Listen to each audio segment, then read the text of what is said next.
We'll go ahead and get started. My name is Megan O'Rourke, and I'm the Associate Director of Regional Programs for the Office of Alumni Relations at USD.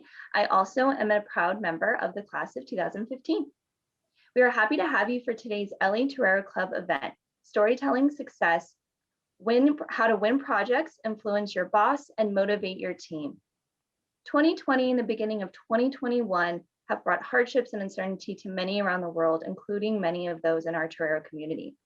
For those who have tuned in live and for those who will be watching at a later time, we hope you are doing well and are pleased that you took the time to join us for this informative and fun USD alumni event.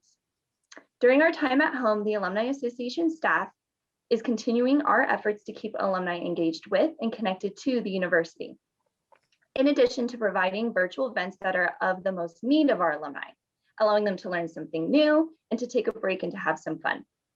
Today's session features a presentation with award-winning filmmaker Jared Ruga, class of 2011, who will teach us the importance of storytelling and how we can use the art form in our everyday lives. We will begin today's session with Jared's presentation and will end with Q&A, with both pre-registered questions and questions submitted throughout the event. If you have questions for Jared, feel free to go ahead and put them in the chat and hopefully we can get to them at the end. And a friendly reminder, some housekeeping tips.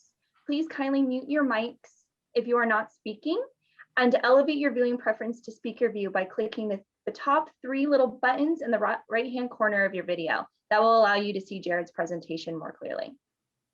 If you would like to keep your camera on, no worries, feel free. We would love to see your smiling faces, but if you would like to keep it off, that's fine as well. All right, well, let's get started. As Jared is an alum of the College of Arts and Sciences and is a CAS Advisory Board member, Dean Noel Norton from the college has joined us to update you a bit on the College of Arts and Sciences and to introduce today's featured speaker. Dean Norton, the floor is yours.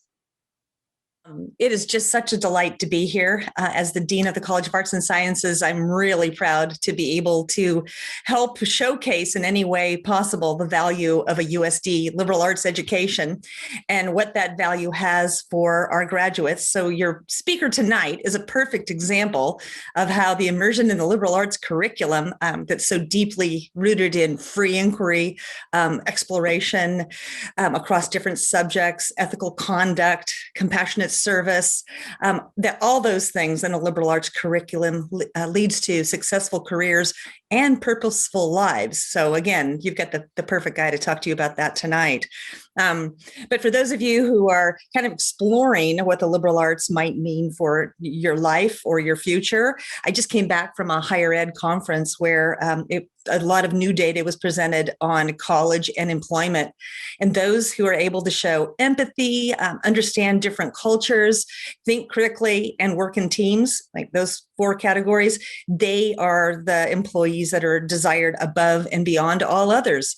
So I hope this session put on by Alumni Relations and the regional group, and especially the LA group, help all of you think about how your liberal arts foundation can be translated either to the life that you're living now or to your next career, your next job interview.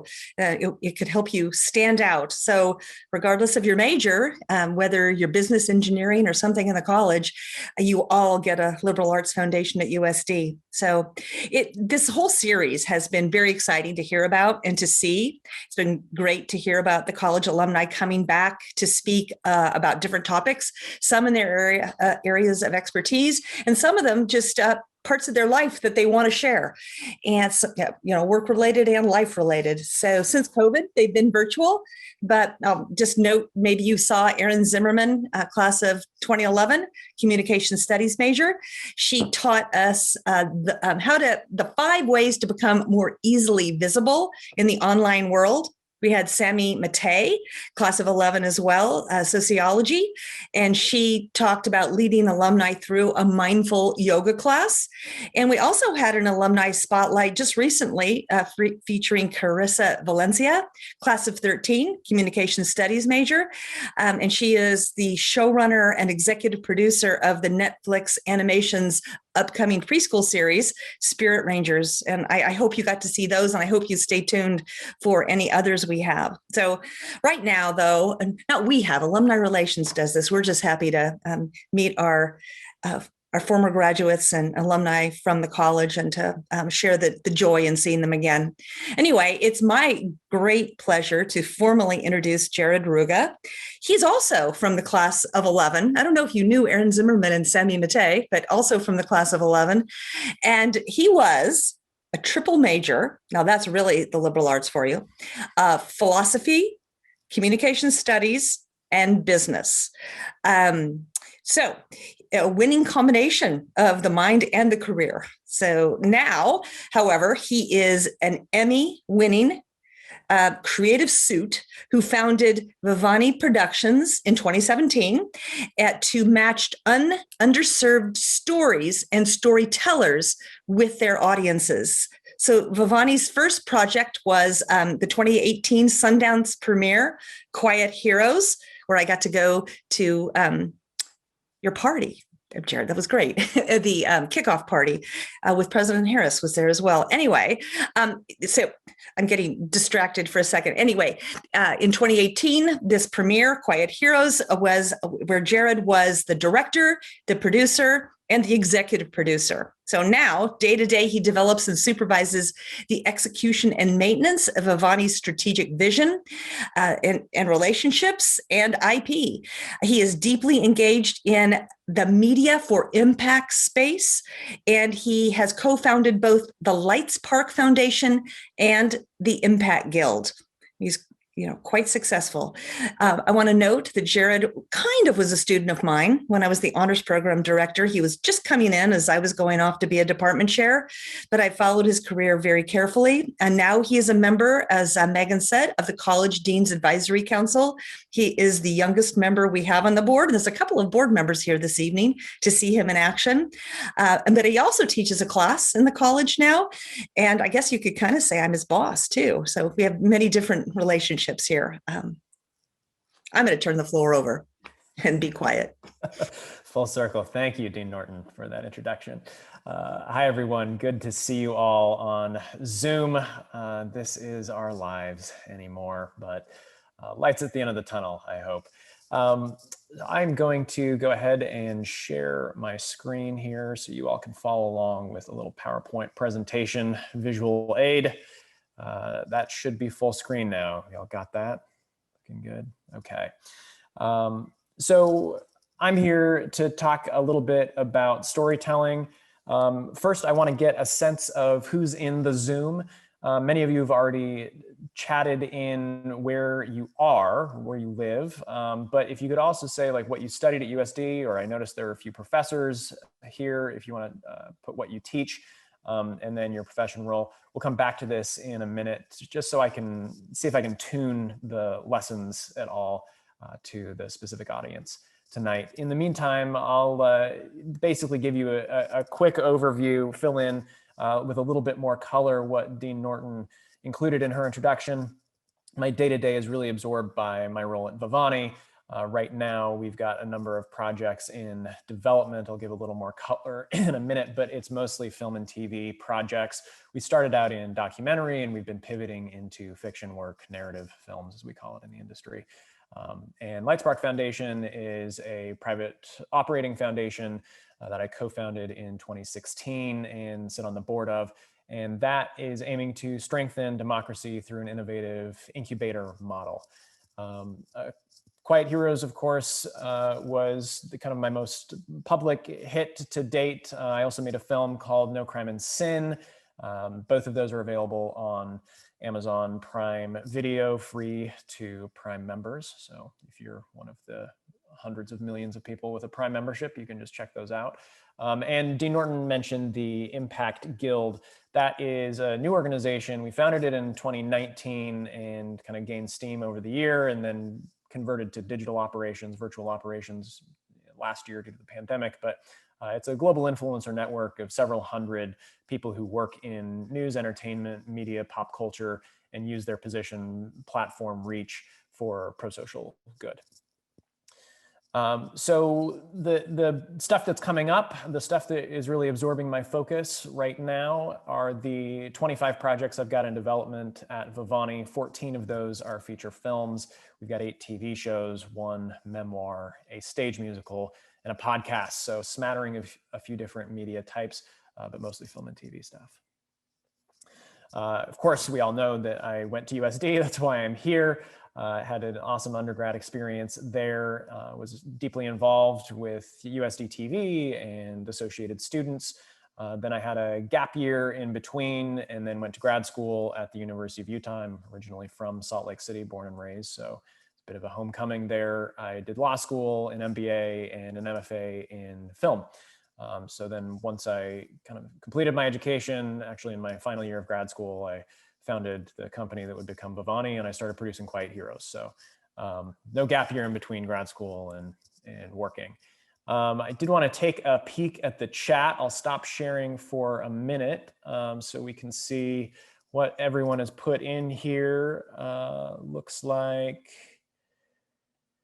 got some Californians in the mix, up and down the coast. Okay, good. Smattering, not a high concentration in any particular area. That's good, because this is a generally applicable presentation. So regardless of background, you should find something that you may be able to use. Okay, good to know. I don't have to change too much, so that's always good news. All right, so we'll get back into the screen share here. And heads up, warning, in a little bit, about 35 minutes, we are going to do an exercise where we'll take a communication that went awry, something that went off the rails, that resulted in conflict or didn't resolve the way that you wanted it to. Think of a professional example and a personal example. We won't be putting anyone on the spot. You don't have to like air any marital conflicts in the Zoom here, so don't worry about that. We don't know which one will be more useful, so it's better if you come with a couple of examples for the sake of the exercise. All right, so that is on its way. In the meantime, let's define first what storytelling is, because I think we all have an intuitive sense of what that means, but it's not always clear what we're using, in which context we're describing it in. So let's do some defining to get all on the same page. Of course, most simply, it's a strategy for communication. It's a particularly effective strategy for communication. It's a way to engender a sense of relationship with the people you're talking to. And it's also an art form expression. As long as we've been producing art, from drawing on the walls of caves to the modern novel after the invention of the printing press, to films about 130 years ago, to AR, VR now is kind of the latest new medium. All of it is underpinned by storytelling, right? These are all just different ways to express the storytelling impulse. And it's particularly, as those of you who work in academia or are teachers in other respects, it's an effective tool for learning students remember things. We people remember things better if it's couched in the form of a story with a cogent beginning, middle, and end, and characters we can identify with. It's also a vector for shared delusions. Right? What do we mean by that? A fancy way of saying there are many cultural artifacts, shared experiences, social constructs that wouldn't exist if not for our species. Just take the concept of money, for example. It has a very real, tangible impact in our lives, but it's not real. It's an abstract concept. It's a shared delusion that we've all decided we're going to believe in as a common myth. And it works, practically speaking, because the many stories that underpin it are commonly shared and reinforced on a regular basis. We also use storytelling to make sense of ourselves, make sense of our place in the world and the world's place within us. We explain things to ourselves through story, and we ascribe motives and outcomes to things that really may not have any kind of empirical evidence or proof, but the story behind it allows us to have a sense of closure or understanding that we wouldn't get if we didn't couch it in terms of a story. And perhaps kind of most surprisingly, it is an effective way to bond. Neurologically speaking, when a human being hears a good story, you get bursts of dopamine, cortisol, and oxytocin coursing through your system, interacting as neurotransmitters in your brain, right? And dopamine, the reward center of the brain, the happy hormone, that's what creates reward circuits, and addictions, right, are dopamine circuits. But in moderation, they are they're the sugar water, right? It's something you want to go back to because it makes you feel good. Cortisol in high concentrations is bad for you. It kind of wrecks your vascular system and gives you adrenal fatigue. But in shorter durations and smaller doses, cortisol actually facilitates learning. So that ties in with the point above about storytelling being an effective tool for learning. And then oxytocin, the trust hormone, enables you to give more credence to the storyteller and the story itself if it's a captivating story. Interestingly, if it's not a well-crafted narrative, it doesn't have those effects. You don't get those neurotransmitter hormone releases. So that's how we're looking at storytelling in its myriad applications. As it's an art, it's also a science. People have been dissecting narrative structure for a long time, what goes into a good story and how to tell better stories. And when I say a long time, I mean like 866,000 days, which of course translates to about 2,400 years. Now, this number is not days elapsed since the pandemic began, although it kind of feels that way sometimes. These are, in fact, years since this guy was alive and writing about various topics. It's Aristotle, considered by many to be kind of the founding father of Western philosophy, Western philosophical thought. Some of his most influential treatises that are still in common parlance today are those he wrote about logic, rhetoric, and poetics. Logic, of course, simple enough. That's induction, deduction. This is formal reasoning. It's mathematical. We don't actually use it very often in our day-to-day lives, unless you're a mathematician or perhaps a scientist. But induction is taking it's the bottom-up approach of looking at a bunch of results and kind of deriving a rule from that. Deduction is top-down, where you apply a rule to sets of circumstances. But logic is very if-then, right? It's algorithmic, it's analytical.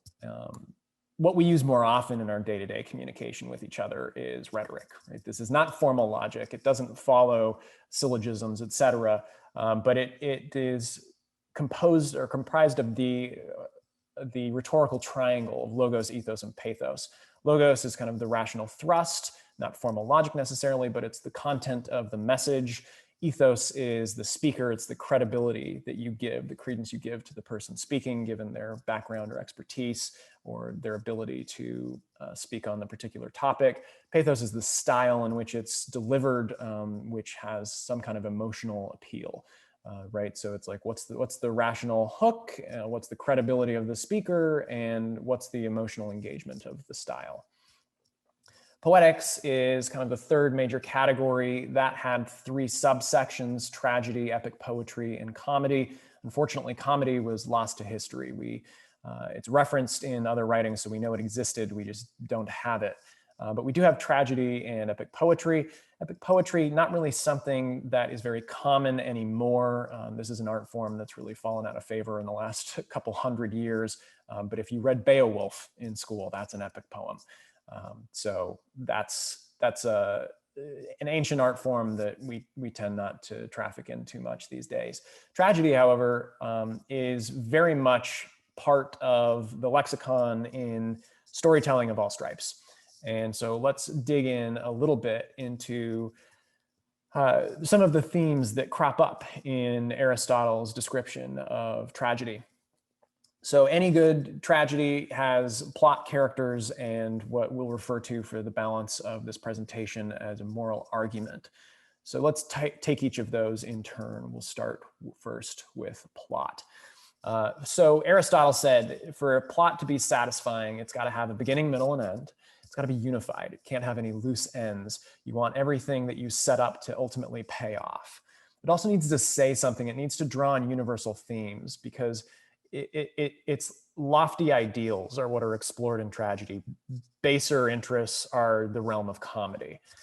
And so you want to say something about the world in an abstract way through invoking these universal themes, and that would be called like the thematic premise, or as we call it in this presentation, the moral argument.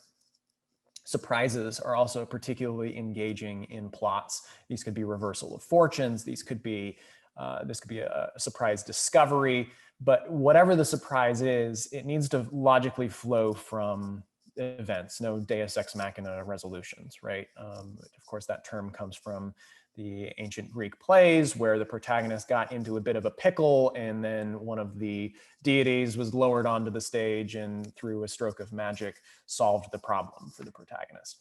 That's not fun. We don't actually like that. We want narrative promises to be set up early and paid off later, preferably with interest. There are a few scholars who have looked at how to organize this structure, took the principles Aristotle outlined and really made formulas around them. One is Freytag's pyramid. He was a German scholar, literary scholar, who analyzed Shakespeare's works, said, look, these all have basically 5 acts. They start with exposition. The inciting incident tips that into rising action. Then you explore the climax of the heart of the conflict, and then you have fallout from that conflict with the falling action. The resolution tips into the denouement, and that's basically where you tie up all of the loose ends and you explore the new world that your protagonist is living in. Another example that looks very similar and has a lot of the same components is this 3-act structure. Bit of a misnomer. It's actually 4 acts, because Act 2 is split in half. So you've got 2A and 2B. But Act 1 is the setup. That's where you put the person in the tree. You create their universe. You give us insight into their personalities, and you set them on their journey with an inciting incident. They may be reluctant and have second thoughts, but at the point of no return, we tip into Act 2, where there's a series of obstacles that the protagonist needs to overcome. The Act 2 is bisected by the midpoint, where there's this big twist.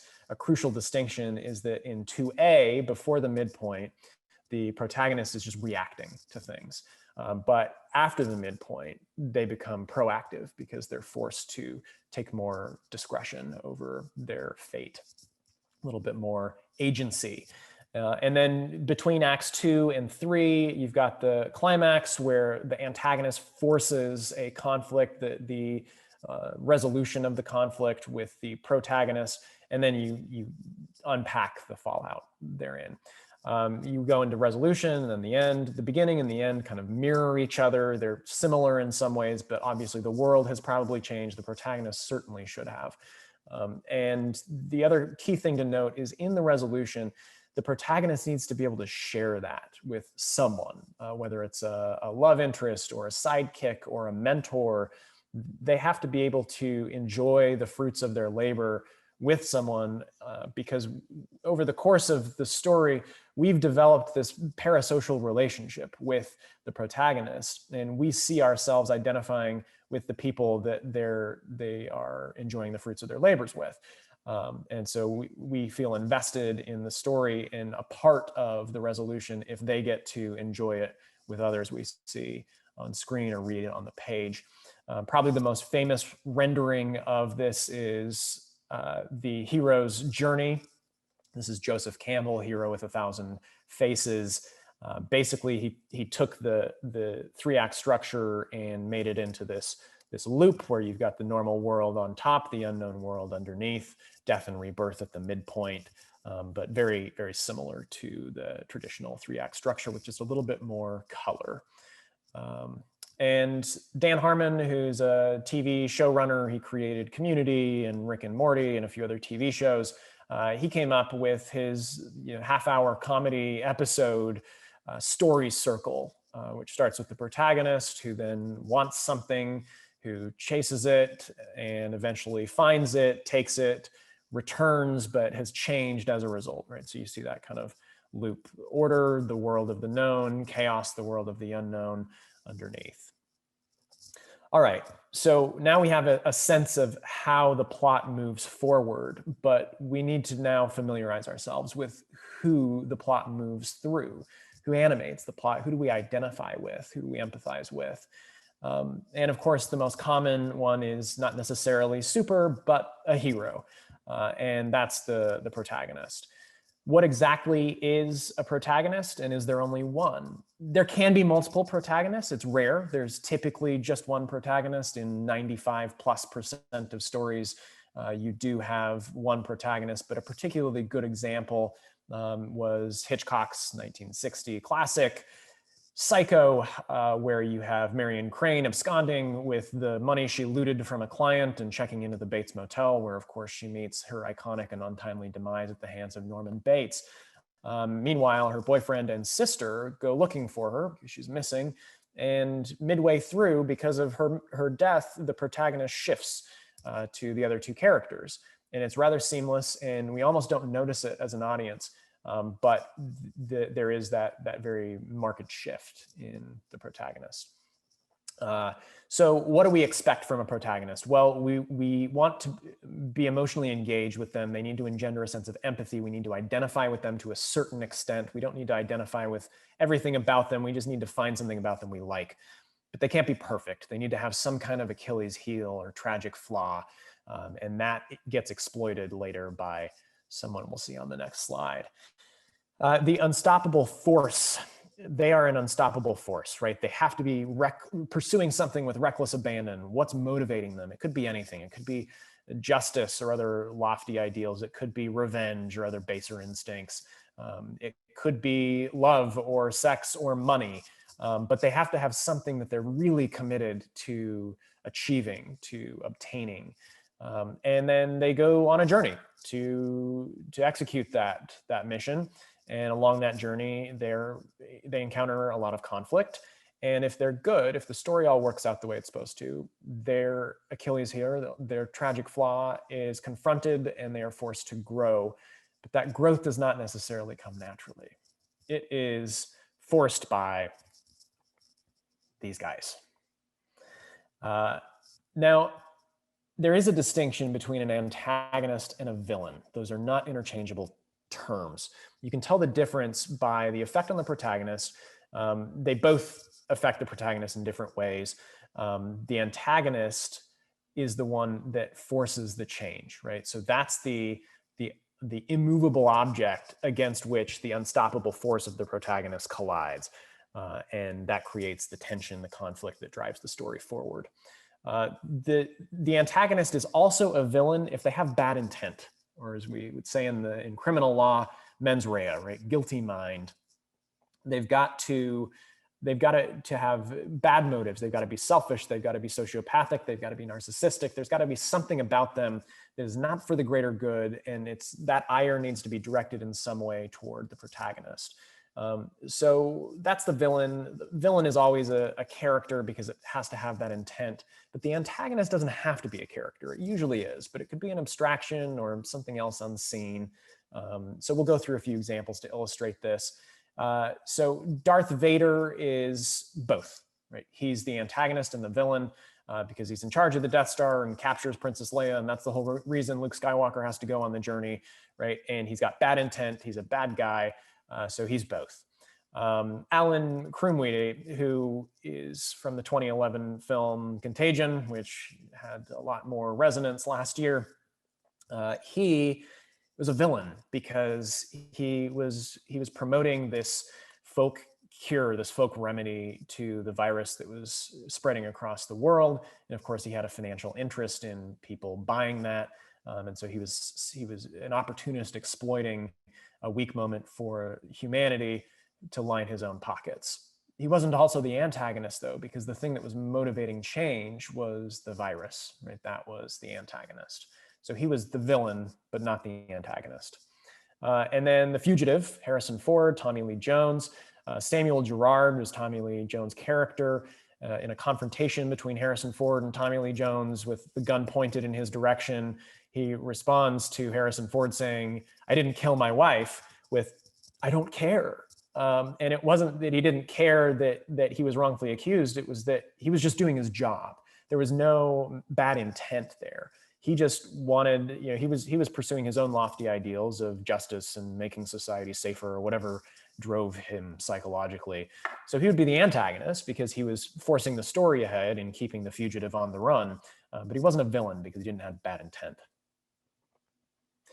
There are many other characters. Jung has these personality archetypes that regularly show up in literature. Joseph Campbell has a number. He's got 8 classic archetypes. So there are different schemas for these, but they all show up in literary expression of all stripes. Let's talk about the third pillar to what makes a good story, the moral argument. This was best exemplified and fleshed out by Lajos Egri, a Hungarian author, and he called it the premise, but we're calling it the moral argument. It's an abstract assertion that advances the writer's worldview about the way things are. It, of course, tracks the plot, and it's motivated by whatever the protagonist needs and conflicts against the antagonist with, right? So we'll take a few of Shakespeare's plays to illustrate the point. Romeo and Juliet's moral argument would be great love defies even death, okay? Othello, jealousy destroys itself and the object of its desire. Macbeth, ruthless ambition leads to its own destruction. And this one is particularly effective because it encapsulates the 3-act structure in one sentence. Ruthless ambition is act 1. You get a sense of who the characters are and what they're trying to achieve. Its own destruction, that's act 3. That's how everything ends up. And the act 2 bridge between those two is leading to. So anytime you can write a moral argument that encapsulates the entire plot in a sentence, job well done. Okay, so we've got some common vocabulary here, but how do we apply this in our day-to-day lives? Unless you're writing a novel or a screenplay or even a short story, or you're crafting a much larger pitch or presentation for a shareholders meeting or whatever a larger story may be, most of us don't need to use all these tools in our day-to-day communications. So how do we use more snackable size, more bite size frameworks, leveraging these principles in our more common day-to-day interactions? Well, here are a few of those frameworks. One is the what if, or imagine a world. This is a great hook and a great story because it immediately brings people in. It allows them to postulate, and it gets their creative minds thinking. It puts them in more of a generative mindset than an analytical mindset because they're thinking about possibilities. And so it immediately, from the hook, predisposes them to hearing you out because it's inherently intriguing. Simon Sinek gave a TED Talk several years ago and then built it into a business consultancy around what's now called the Golden Circle. He wrote a book called Start With Why that initially expounded on this concept. But the idea is you want to start with the why, not the what, because the why is the purpose. That's the thing that bonds everyone together. And that's your cause, what you believe in. There's a parallel there with the moral argument. So you start with that, and that's the hook. And then you talk about how, and you provide a little more color to the actual process itself. And then you finish the conclusion to the story. The end of the story is the what. So think of this as kind of a 3-act structure where why is the first act, how is the second act, and what is the third. Problem solution is another heuristic for storytelling, another framework that is pretty effective because we're also accustomed to encountering problems or other issues every day that need some kind of solution. And so setting up the problem, describing it in vivid, painful detail, and then going into the solutions. Or the particular solution, advocating for that resolution.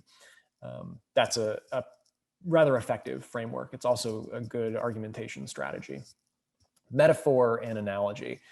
We use these kind of in simpler terms in common speech every day, but if you extend it out and you build a story around it, it's a lot more effective. The psychological principle behind metaphor or analogy is that it allows people to have a little bit of emotional distance between the topic at hand, which may be rather emotionally charged and pressing, and their investment in it and your proposed solution for it, right? So if you can launch into a metaphor, about the caterpillar going into the cocoon and emerging, metamorphosing, emerging as a butterfly, right? Now they're engaged in that story. And what often happens is they'll draw the conclusion you want them to, because the conclusion in the metaphor or the analogy is obvious. And it kind of tends to speak for itself. But it does so in creating that emotional distance between the issue at hand and what you're trying to achieve, so it can diffuse a tense situation. The Carl technique is good in hindsight. It's for postmortems or reports. This is also a good technique for interview questions. If you're hiring someone and you want to talk to them about their problem-solving skills, this is a good framework for teasing out their ability to do that. You start with the context. That really sets the scene. What was the problem? But who is most important there? This is where you set up the protagonist, right? And then you move into the action. What happened? And like, what action did we take and how did that work? The result is how it ended up. Those are the consequences of that action. And we want to know, how that all came to be. And then what did we learn? What was the learning from this? And that connects with the why. So interestingly, this is basically the opposite of the golden circle, right? You start with the specifics, the who, what, and then you move into the how, and then you finish with the why. Flipping the golden circle on its head. But this is used in hindsight, whereas the golden circle is used persuasively, kind of in foresight, right? So different applications for the different orders. Before and after, very similar to problem solution as a framework. But this one just shows it tends to work a little bit better in hindsight, whereas problem solution tends to work in foresight. So you paint the picture of the world before, then the solution happens, then we hear what happened after. All right, if we were to put these on a sliding scale between persuading and explaining, the what if and imagine a world / golden circle, those are persuasive. They're more persuasive than explanatory. Problem solution, metaphor, analogy, those are a little more flexible. Those could probably go either way. And then the Carl and before and after, those are better suited to explaining than they are to persuading. You kind of need the benefit of hindsight to really construct a well-crafted story using those frameworks. So I want to just kind of summarize with some quick tips that really wrap up all of the various themes that we've discussed so far tonight. The most important thing when you're crafting a story is you need to determine what the goal is. Why? What do you want to achieve? What do you want to get out of this story? And who is it to? Right? Who are you trying to persuade, or who are you trying to motivate, or who are you trying to convince, or who are you trying to connect with, empathize with? That's your audience. So the audience is always crucial. You would have a very different style, a very different approach depending on the audience. Then you pick the structure, and we've just gone through a number of those frameworks. But the structure always, every good story has to have the beginning, middle, and end, right? So just think about the plot there. And then the hook is what you get to, that's what makes your audience interested. That's what gets their emotional investment. The better the hook, the longer they're willing to hold on to the story. And so the hook is an important element. We'll talk a little bit more about hooks in just a minute. Protagonist and antagonist. Every good story has to have both of those. You may be the protagonist. Your boss may be the protagonist. Your teenager may be the protagonist in the story you're telling. Or any of those people may be the antagonist, and it's a little trickier, but remember the distinction between antagonists and villains. You can be a friendly antagonist, and often couching people in that role of like, look, you're a change agent, you're motivating change, you're forcing change, you're making us be better, but here's how we need to grow as a result of that. So extricating the villainy from antagonism is a rather effective rhetorical technique that leans on storytelling principles. Details are your best friend in a story, right? Not too many, but you want to have a few really choice details that allow someone to get lost in the imagination of the story. And without those details, without the sensory perception, it's harder for people to embody a story. And so the more sensory you can make something, the more people are going to feel it. And the more people feel it, the more it'll activate their limbic system and get the neurotransmitters flowing, and the more engaged they'll be, right? Humor is also a good way. In the same way that metaphor and analogy can create a little bit of emotional distance between the story and the audience, in a way that allows them to really think about what you're trying to communicate instead of what's in their own head already. Humor is a powerful disarming tool. Now, if you're unsure about whether to use humor, or you think it may be taken the wrong way, when in doubt, leave it out. Like, it's better to not have humor than to have a joke fail. But humor, if you can use it judiciously, is an incredibly effective rhetorical tool. And humor can also tie into that surprise, the element of surprise, right? That's a core tenet of humor, is shift something, a violation of expectations in a way that is hopefully delightful. You don't want to bury the lead and have the surprise of like, okay, boss, well, yeah, we had this great experience and everyone really grew as a team, and the warehouse burned down, right? Like, that's not kind of a surprise that you want to include in your story. And then just kind of a random note that is kind of strange is adults tend not to like to be told you're telling them a story, right? Like, let me tell you a story, reads as kind of condescending. But kids, on the other hand, love it. They will ask for stories, whether it's, read me a story at bedtime or tell me a story, whatever, ghost stories around the campfire. Kids love it, and they love stories being labeled as such. Adults tend to be offended by the label, but just as interested in the actual story itself. So, with kids, the hook could be, let me tell you a story. With adults, that's never a hook to use. All right, so if we think back to the admonition I gave at the beginning, and the warning about the conflict, the two different, one professional, one personal.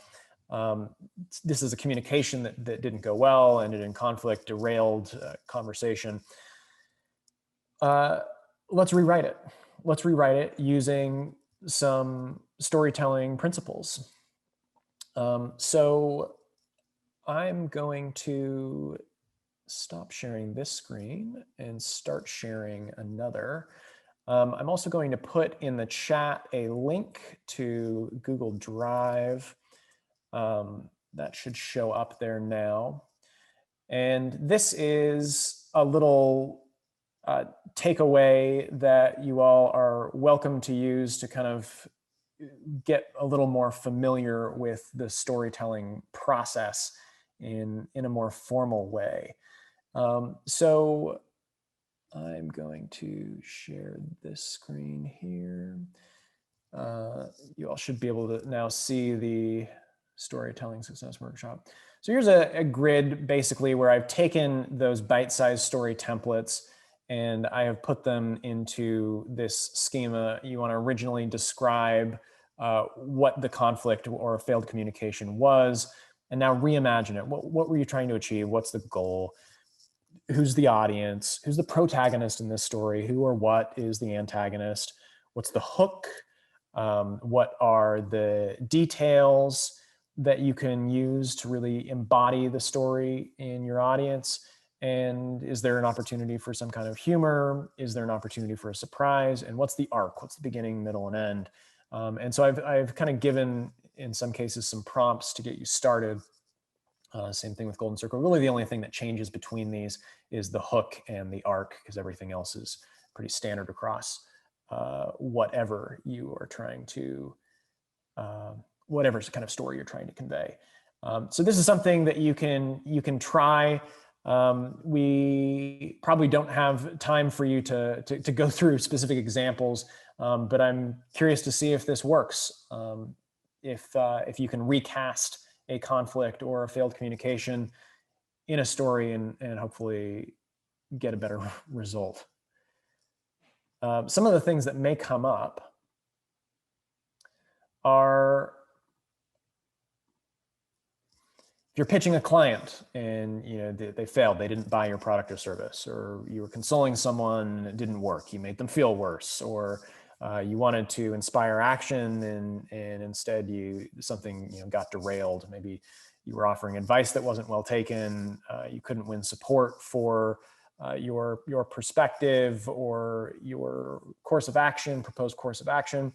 Needed to explain a mistake. Perhaps you were mentoring someone, defending a perspective. These are all things that I would imagine fit into things that could have gone very wrong at some point. Maybe you found those to be examples in your own life. So give it a shot. Try that template and see if it works, see if it helps.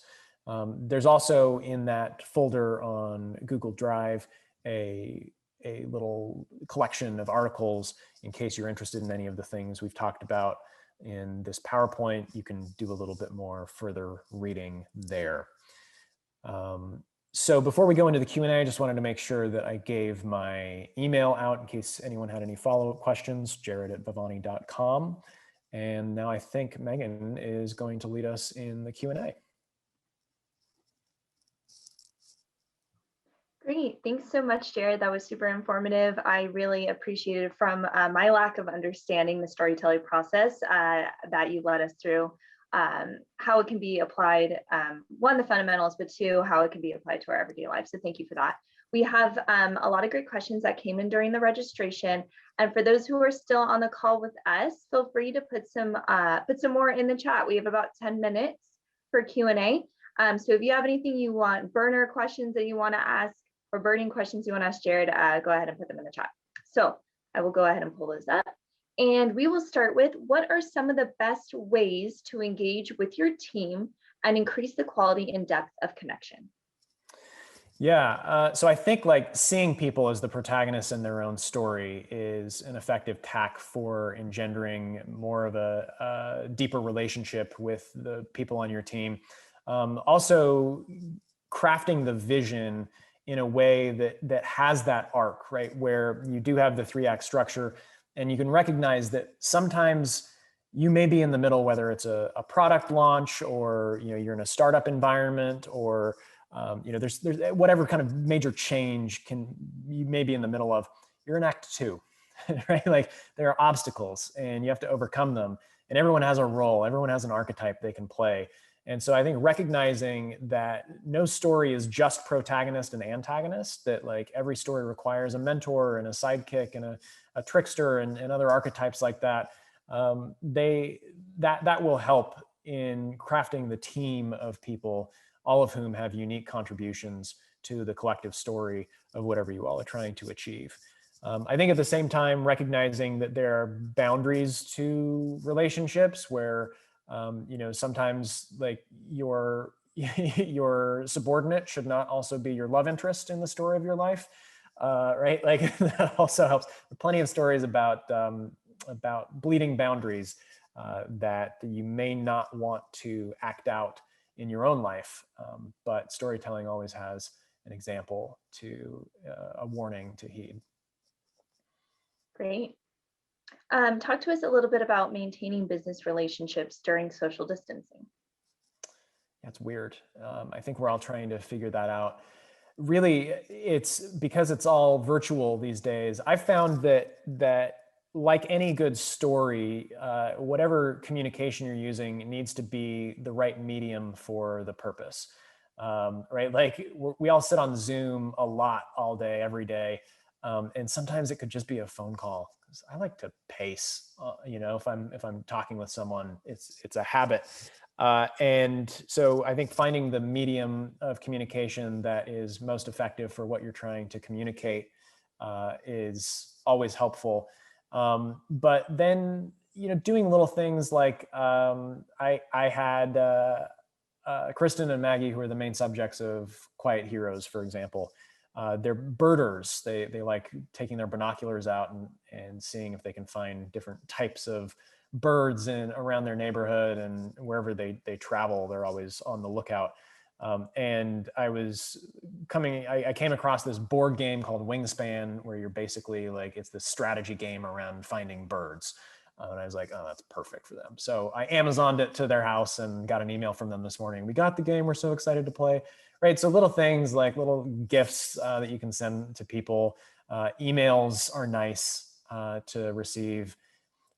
I've gotten I got some Christmas cards this year and other things in the physical mail, which would be an annoyance outside of the pandemic, but were fun.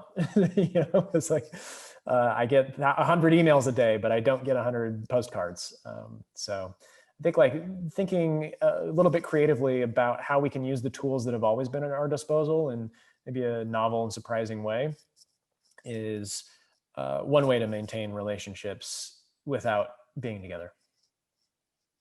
Great. What are your thoughts on text messages too? I've heard a lot of people in the pandemic starting to use text more, starting to get used to text more, especially people who maybe are older who are not used to texting. What about that? What are your thoughts on text?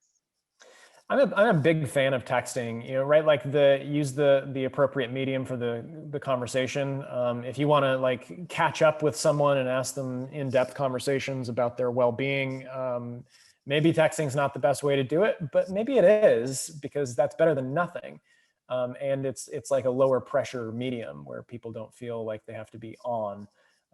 And so yeah, I throw that into the mix for sure. Awesome.